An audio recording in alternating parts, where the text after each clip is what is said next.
Today I'll be discussing about income elasticity of demand. In my previous video, I had discussed about price elasticity of demand, and I had also put up some questions on price elasticity of demand. Right, so in this and coming up videos, it will be income elasticity of demand, cross price elasticity of demand, and questions on both of them. All right, so let's start with income elasticity of demand. Now, simple definition, income elasticity of demand is the responsiveness of demand, right, to the changes in the income of a consumer. All right, now instead of price, it's just the income. So it's the responsiveness of demand to the changes in the income of the consumer. So how responsive the demand is to the changes of the income. Okay, that is, again, the formula almost remains the same. So it's the percentage change in quantity demanded divided by the percentage change in your income. I'll denote income with your Y. And so here income, we are talking about your real disposable income. So the income that you get in hand after you have deducted your taxes, right? And so it's a real income, the real income. Okay. So it's basically how responsive or by what quantum the demand changes once your income changes. Okay, now income elasticity of demand can be of two types. I mean, types in the sense it can have two values. It can be positive or it can be negative. All right, so when you calculate this, if you get a positive number, then you say positive basically means greater than 0. You say that these are your normal goods. All right, normal goods, saying that as your income increases, the demand for these goods increases. So that's your normal good. However, if with the increase in income, your demand for certain goods go down, then they are termed as inferior goods. And believe me, there are some goods like that. Okay, so for these types of goods, it's like if your income increases, then the demand for these goods go down. So I'll give you examples for both. For normal goods, let's say there's an increase in income, and so earlier, let's say you were having just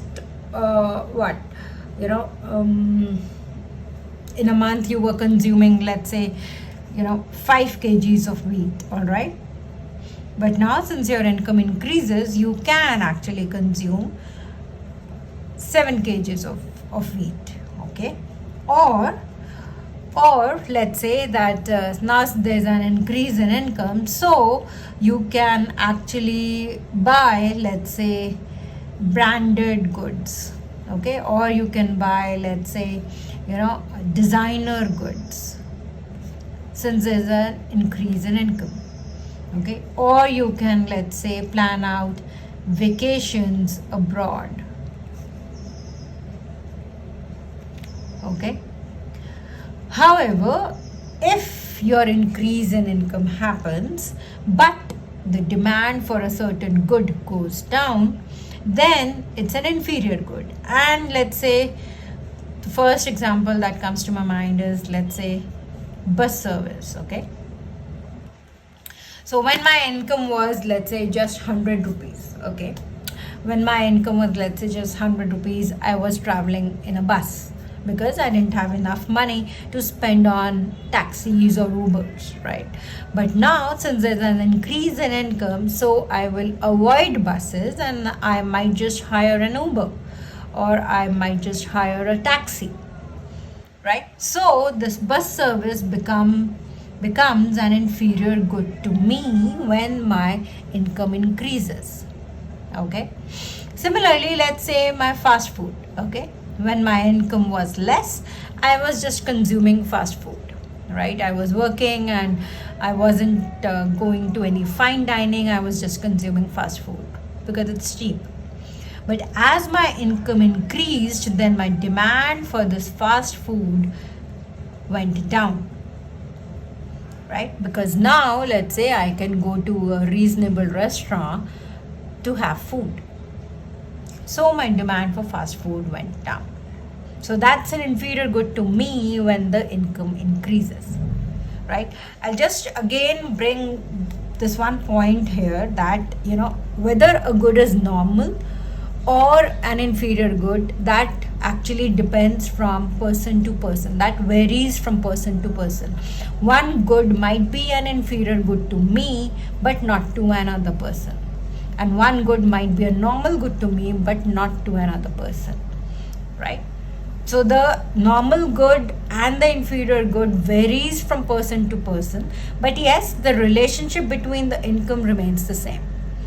If for that person, for one particular good, he is, with the increase in income, he is having more demand of that good is considered normal for that person, right?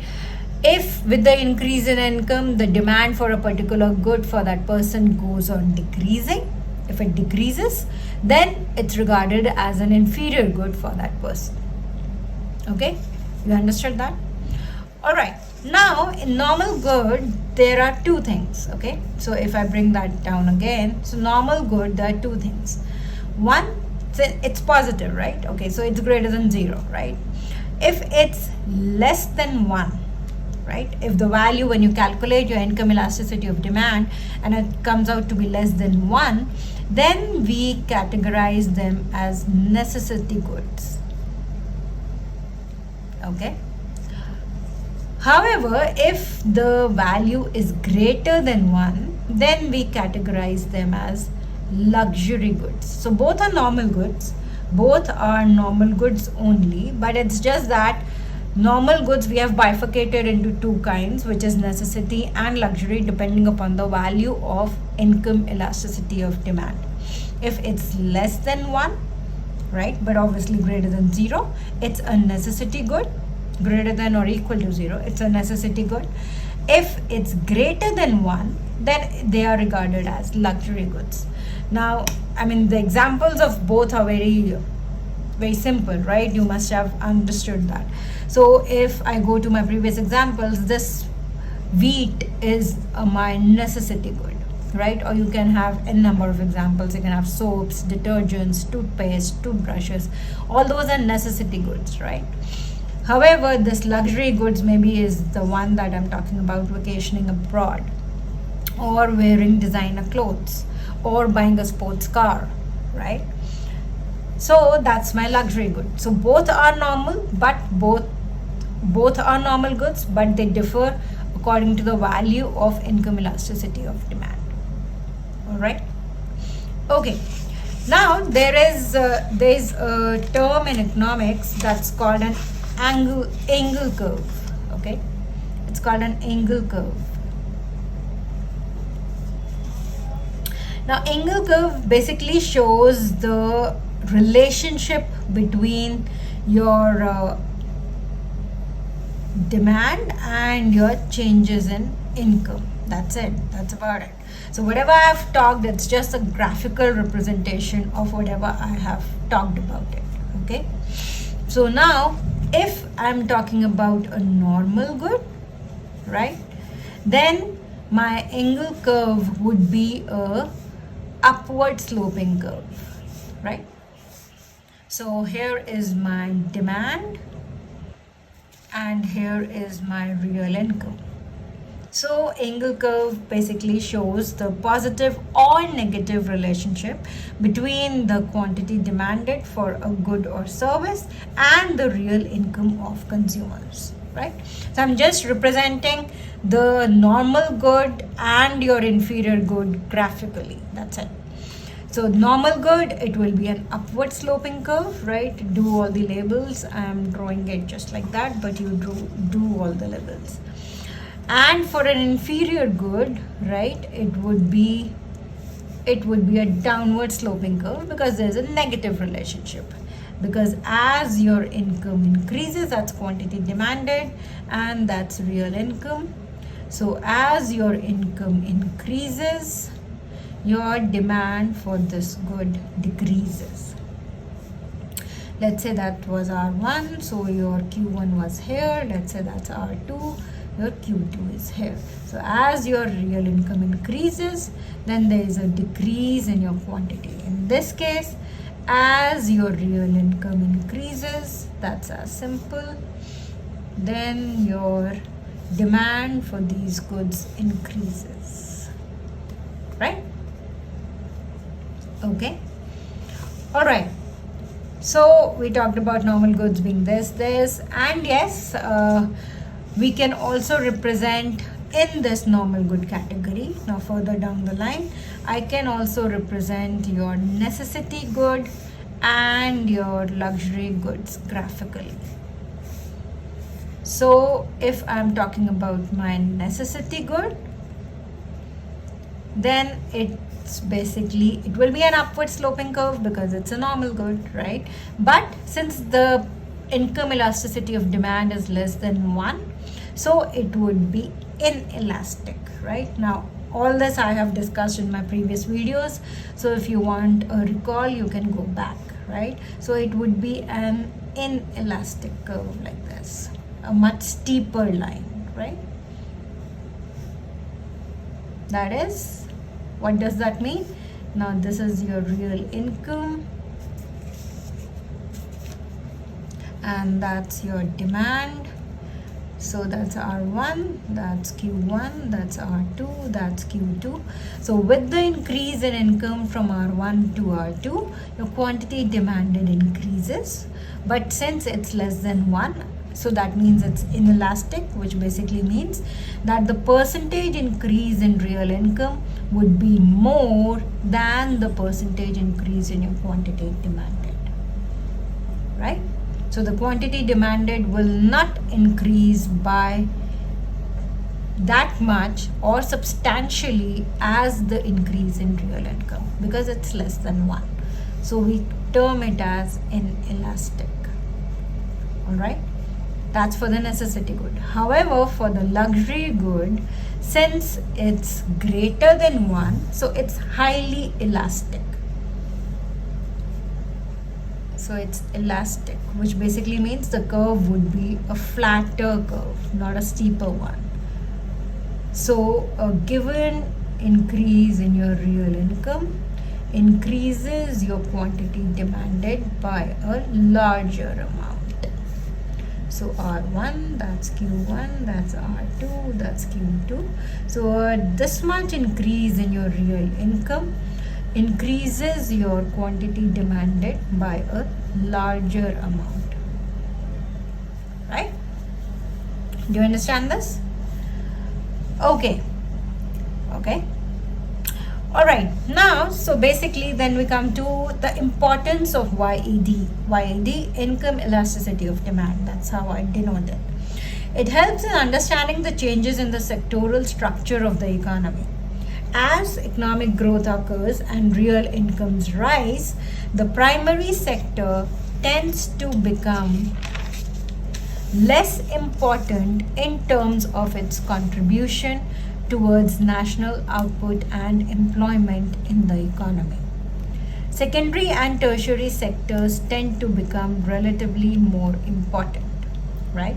So if as the economy grows, as your real incomes increase, you see there is a shift of demand from your primary to secondary and tertiary, right? Because there will be an increase in primary consumption as well, but not as by that much, right? That we just saw, because it's inelastic demand.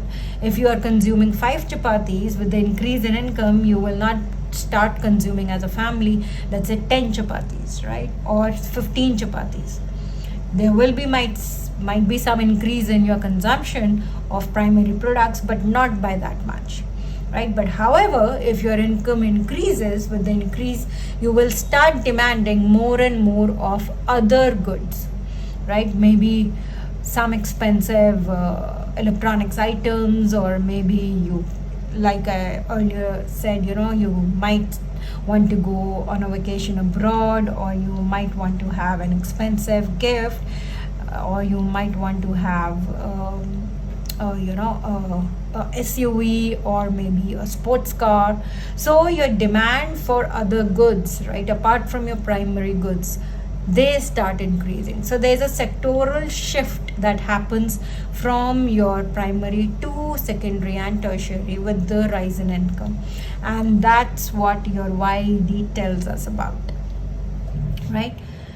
Okay, secondly, the firms and governments can estimate the impact on different markets following changes in real national income. Now, if I talk on a macroeconomic basis, right? So if we have like, let's say that when there is a change in your GDP, right? When there's a change in your real national income, right?